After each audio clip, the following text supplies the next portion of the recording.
पार्वती ने कहा, स्वामी आप मछुआरे को मना कीजिए, वो मछली को मार करके पानी के बाहर न फेंके।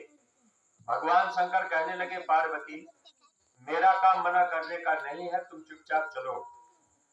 भगवान शंकर पार्वती चले गए। काफी समय के बाद दोनों लोग उसी रास्ते से लौट रहे थे, तो पार्वती ने देखा कि नदी के किनारे बालू में एक ऊंट गिरा हुआ था, हाथ पैर पटक रहा था। तो पार्वती को दया आ गई, छटपटा रहा था वो ऊंट। पार्वती ने देखा, भगवान शंकर से कहने लगी, स्वामी वो ऊंट बालू में तड़प रहा है, उठ नहीं पा रहा, आप उसको उठा दीजिए, दया कर दीजिए। तो भगवान शंकर ने कहा, अगर आप चोरी करके मंदिर में पूजा करेंगे तब भी भगवान मना नहीं करेंगे, लेकिन मांस खा करके, अंडा खा करके आप मंदिर में गीता रामायण गाएंगे तभी भगवान आपको मना नहीं करेंगे, लेकिन इसकी सजा आपको दी जाएगी। भगवान शंकर बोले, मैं मना नहीं करता, मैं कर्म का फल देता हूँ। तो पार्वती ने पूछा, स्वामी तो आप मुझे बताइए, ये ऊंट बालू में गिर करके छटपटा रहा, उठ नहीं पा रहा, आखिर इसका कैसा कर्म है? तब भगवान शंकर बताने लगे, ये ऊंट जो है अगले जन्म का मछुआरा है। अगले जन्म में जब इसको मनुष्य शरीर मिला था, ये मछलियों को मार मार करके पानी के बाहर फेंकता था। तो मनुष्य शरीर मिलने के बाद सबको कर्म करने की आजादी रहती। आज हर आदमी कर्म करने के लिए आजाद है। आप चाहे चोरी कीजिए, बेईमानी कीजिए, धोखा दीजिए, अब आपको आजादी है। लेकिन भगवान शंकर ने कहा, देखो पार्वती, जो भी कर्म इंसान करता है वो फल भोगने के लिए 84 में नरकों में जाना होता है। तो भगवान शंकर बताए कि ये ऊंट जो है अगले जन्म का मछुआरा, आत्मा वही है, शरीर बदल गया। आत्मा नहीं मरती, शरीर बदल जाता है। जैसे आज हम लोग मनुष्य शरीर में है, आत्मा निकल जाएगी, शरीर को लोग जला देंगे और दफना देंगे, आत्मा फिर कुत्ता सुअर बिल्ली घोड़ा गधा बन जाएगी, कीड़ा मकोड़ा बनेगी, वहां दुख मिलता है। तो महात्मा इससे हम जीवों को बचाने के लिए आया करते हैं। गांव के प्रेमी भाई बहनों, तो पार्वती ने पूछा, इसमें जो भी प्रेमी देवी देवता भगवान की पूजा करते हैं, अगर आपको महात्मा जीवन में नहीं मिले तो कल का दिन सौभाग्यशाली है। आप चाहें तो महात्मा के करीब जाकर आप उनको अपना बना सकते हैं। वो आपके कर्मों को माफ करके आपको अपना लेंगे, तो 84 नरकों से हमको आपको महात्मा बचा लेंगे।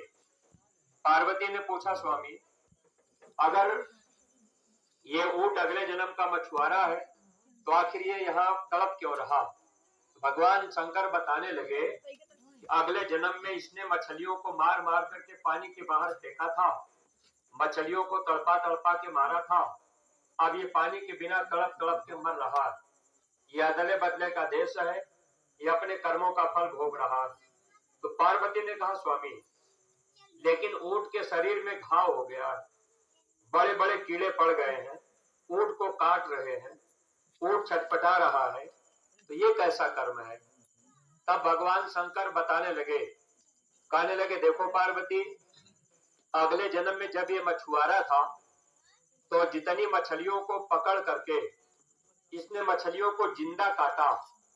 जब ये मछलियों को काट करके मछलियों के मांस को खाता था तो मछलियां छटपटा छटपटा करके रह जाती थी। जितनी मछलियों को इसने अपने जीवन में काट के खाया है, वही मछलियां अब कीड़ा बन करके ऊंट के शरीर से मांस को काट काट करके खा रही है।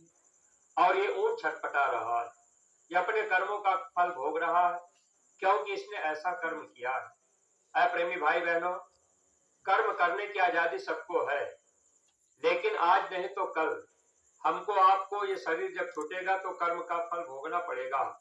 महात्माओं ने लिखा भी था, कर्म करने का अधिकार तुमको मिला, चाहे अच्छा करो या करो तुम बुरा, पेशी होगी जब भगवान के दरबार में, करने कोई सिफारिश न तेरा खड़ा, सोच लो इसका अंजाम क्या, जय गुरुदेव।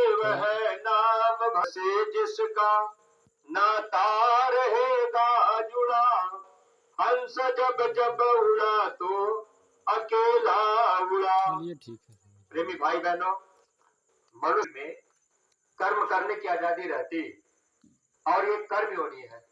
जैसे आप अपने घर परिवार में रह रहे, आप गाय या भैंस के थन से दूध निकाल रहे, अगर गाय ने लात मार दिया, दूध गिर गया, तो गाय का कोई कर्म नहीं बनेगा। अगर आपने गाय को डंडा मार दिया तो कर्म आपका लिखा जाएगा और वो डंडा फिर आपको खाना पड़ेगा, यानी कर्म का देश है। तो मनुष्य शरीर में कर्म बनता है। मनुष्य योनि कर्म योनि है, बाकी भोग योनि। महात्मा मिल जाते हैं तो महात्मा क्या करते हैं? महात्मा कर्मों को माफ करते हैं। इसलिए हमारे गुरु महाराज बाबा जय गुरुदेव जी महाराज ने मथुरा में एक ऐसी मंदिर बनवाई जिस मंदिर में गुनाहों की माफी होती। कोई गलती गुनाह हो गई तो उस मंदिर में जाने पर, अपनी बुराई अपनी गुनाहों को चढ़ाने पर मंदिर के देवता बुराई को माफ कर देते हैं।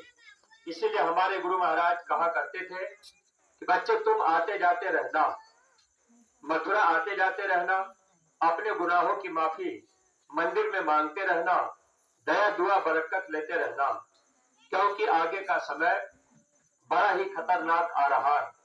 गांव के प्रेमी भाई बहनों, आगे समय दुखदाई आ रहा। अनाज की कमी होगी, पानी की कमी होगी। हमारे गुरु महाराज ने इतना तक कहा है कि बच्चा समय ऐसा आ जाएगा, गर्मी ऐसी पड़ेगी, देवियों के गर्भ गर्मी से गिर जाएंगे, लोग बेमौत मारे जाएंगे। गुरु महाराज ने कहा अभी आपने बीमारी नहीं देखी, आगे बीमारियां आ रही, अभी बीमारी आप नहीं देख पाए, अभी आप गर्मी नहीं देख पाए, अभी हम आप तकलीफ नहीं देख पाए, वो समय आगे आ रहा। गुरु महाराज ने कहा ऐसी बीमारी आएगी, दवा काम नहीं करेगी, 1 रुपए की दवा 100 रुपए में बिकेगी, वह भी काम नहीं करेगी। इसलिए बाबा जय गुरुदेव जी महाराज सबको शाकाहारी बनाना चाहते। अब इससे हमारा आपका फायदा क्या होगा? स्वामी जी महाराज ये बात कहते थे और गुरु महाराज ने कहा कि लोग आपस में लड़ करके मरेंगे, मुसलमानी देश आपस में लड़ के मर जाएंगे। ऐसा समय आपके बीच आएगा। महात्मा के वचन कभी मिथ्या नहीं होते। प्रेमी भाई बहनों, लेकिन कुदरत के तरफ से ऐसी दवा फेंकी जाएगी, यानी ऐसी हवा चलेगी, बीमारी आएगी। जो लोग मांस मछली अंडा शराब का सेवन कर रहे हैं, वो बीमारी उनके ऊपर लग जाएगी, उसकी कोई दवा नहीं होगी। इसलिए स्वामी जी महाराज चाहते थे कि लोग शाकाहारी बन जाएं, क्योंकि आगे लोगों का इससे बचाव हो जाएगा। प्रेमी भाई बहनों, छोटा सा कोरोना वायरस आया था, देश दुनिया में तबाही मच गई थी। आगे तो बड़े बड़े वायरस जब आएंगे तो महात्मा इससे भी बचाना चाहते हैं। तो कल के सत्संग में पूज्य महाराज जी आपको दोनों तरह का लाभ देने का रास्ता बताएंगे। अगर आप सत्संग में चले गए, सत्संग ध्यान से सुन लिए, आपने नाम रूपी साबुन ले लिया, नाम दान ले लिया, आप सुमिरन ध्यान भजन अपने घर परिवार में करने लगे, तो आत्मा नरकों 84 से बच जाएगी। फिर कुत्ता सुअर बिल्ली घोड़ा गधा नहीं बनना पड़ेगा। अगर महात्मा नहीं मिले, नाम नहीं मिला, तो कबीर साहब ने लिखा है 184 भरम के पग पे अटको आए, अब की पासा न पड़ा तो फिर 84 जाए। आत्मा 84 में जाती। आज हम लोग मनुष्य शरीर में है, गर्मी लग रही तो पंखा लगा लिए, जमीन पर बैठ लिए। और प्रेमी भाई बहनों, जब यही आत्मा 84 में जाएगी, वहाँ कुत्ता सुअर बिल्ली घोड़ा गधा बन जाएंगे, वहाँ कोई पंखा नहीं लगाएगा, वहाँ कोई मच्छरदानी नहीं लगेगी, वहाँ पर कपड़े पर शरीर पर साबुन तेल नहीं लगेगा, वहाँ पहनने के लिए कपड़ा नहीं मिलेगा, वहाँ नंगे रहना होगा, नंगे चलना होगा। चाहे बरसात हो, जाड़ा पड़े, चाहे टट्टी पेशाब नीचे पड़ा रहे, उसी पर पशु बैठ जाता है। तो यह दुख उस 84 लाख योनियों में जीवों को दिया जाता है। तो महात्मा क्या करते हैं? महात्मा इससे बचाने के लिए हम जीवों को रास्ता बताते हैं। तो कल अगर सत्संग में आप अपने बाल बच्चों के साथ सत्संग में पहुंच जाएंगे, ये नाम रूपी दौलत पूज्य महाराज जी नए प्रेमी भाई बहनों को देंगे, गांव के प्रेमी भाई बहनों। और दूसरी चीज, जब आप वहां सत्संग में जाएंगे